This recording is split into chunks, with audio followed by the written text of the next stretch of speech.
Guys welcome back to my channel. आज चाहिँ हामी मौरीको छत्ता काट्न गइरहेछौँ। त्यहाँ त्यसको भिडियो बनाउँदैछौँ। अब हेरौँला है। यहाँ मेरो सानो आमा हुनुहुन्छ अनि उता मेरो एउटा बुवा हुनुहुन्छ। अब काट्न गइरहेछौँ।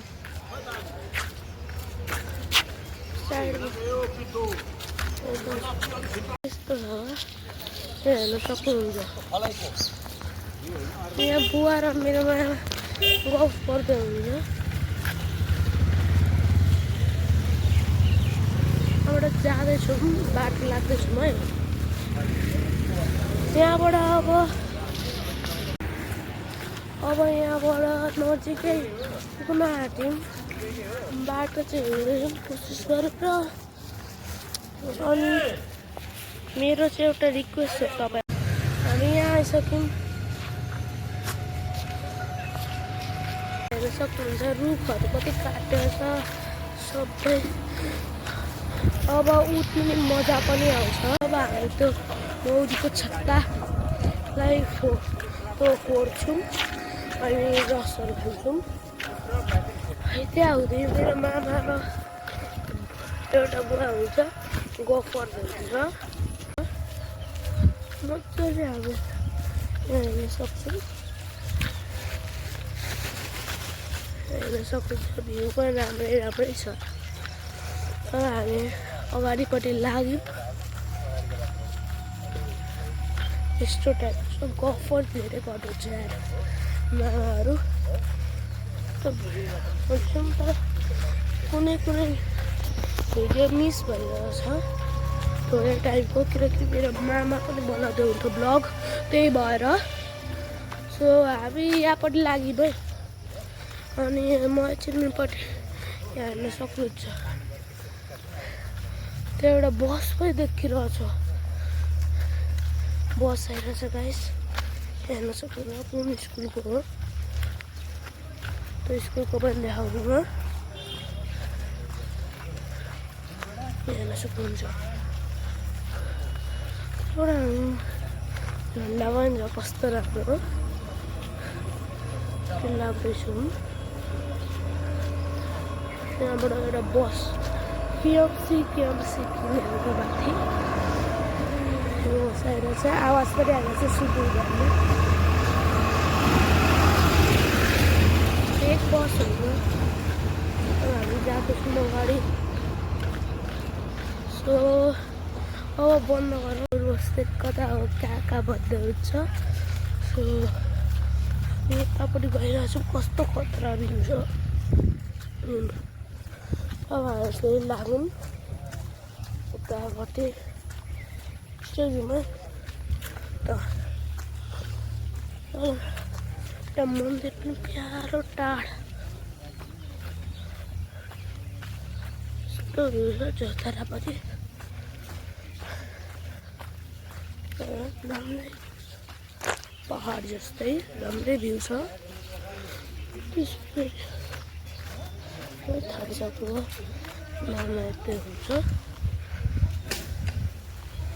अब एकछिनमा उता पुगेपछि भन्छु ल। उता पुगेपछि त होइन, तर पुगिसकेपछि पनि भन्छु। भिडियो बनाउन सक्छु। तपाईँ बाटोहरू के भन्नुहुन्छ सक्नुहुन्छ। अब हामीले छाता ओड्न थालिसकेँ।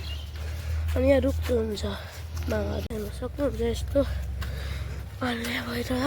अनि यहाँ ठुलो रुख छ लास्ट देखाउँला। अब हामी पुग्न आँट्यौँ। चौतारामा पहिला पुग्दै हो, चौतारापट्टि छ होला। अब हामी फेरि लाग्दैछौँ। अब हामी धेरै मजा लाग्छौँ। अब यस्तो छ भ्यू यस्तो। तर अघि नै कति छिटो पानी पर्दैथ्यो। अनि एकछिन वेट गऱ्यो, मैले शीतल भयो। अब त्यही झट्ट चाहिँ गर्मी भइहाल्यो यार।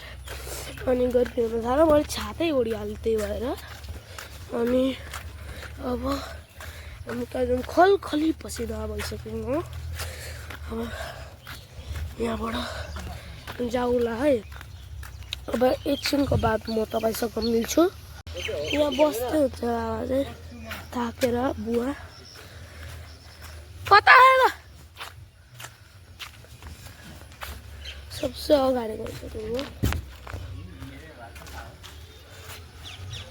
सोध्दै हुन्छ हिँडेको घर कता हो जानको लागि अनि जो गर्बै छ नि त्यता अझै बस्दै हुन्छ बुवा कुकुर छ हामी लाग्यो फेरि यहाँ छ अब म एकछिनको बाद तपाईँसँग दिन्छु है घिमिरेको चाहिँ घरमा त्यो रहेछ मौरीको मह अनि त्यही निकाल्छौँ हामी मौरीको छत्तालाई तोड्ने हो मजा आउँछ हेर्नेमा पनि तर मौरीहरू धेरै निस्किन्छन् हेर्न सक्नुहुन्छ सोध्दै हुन्छ भीम घिमिरेको घर कता हो एकछिनतिर मिल्छु है हामी आयौँ यहाँ मौरीको छत्ता देखाउँदैछु यहाँ हेर्न सक्नुहुन्छ कति ठुलो हो मैले एक्सपेक्ट पनि गरेको थिइनँ अब यसलाई तोडेर कस्तो निकाल्ने हो मलाई डर लाग्यो एकैचोटि सबै निस्क्यो भने हुन्छ अब कति किलोको त होला नि होला यो त रियलमा हेर्दा यस्तो धेरै हो नि मौरीहरू हल्ली पो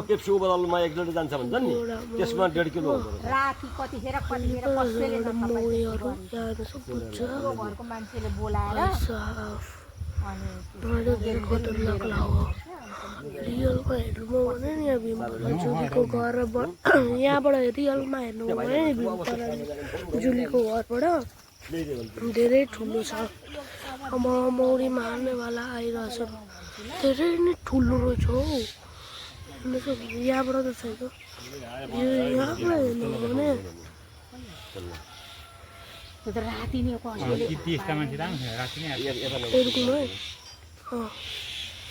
अब हामी लाग्यौँ अब कहिले काट्ने हो मलाई थाहा छैन यहाँ त भर्खर 22 दिनमै यत्रो ठुलो गरेर तर यहाँ होइन होला यहाँ होइन भन्दै हुन्छ हामी अर्कैपट्टि जाने यो होइन आजको लागि तिमी त मौरीको छत्ता त भेट्दैन तर ठुलो छत्ता चाहिँ देखाउन सकेँ अब त्यसको लागि सरी अनि च्यानलको न्यू हुनुहुन्छ भने सब्सक्राइब गरिदिनु प्लिज अनि लाइक पनि गरिदिनु होला म मिल्छु तपाईँहरूसँग नेक्स्ट एपिसोडमा तबतकको लागि गुड बाई।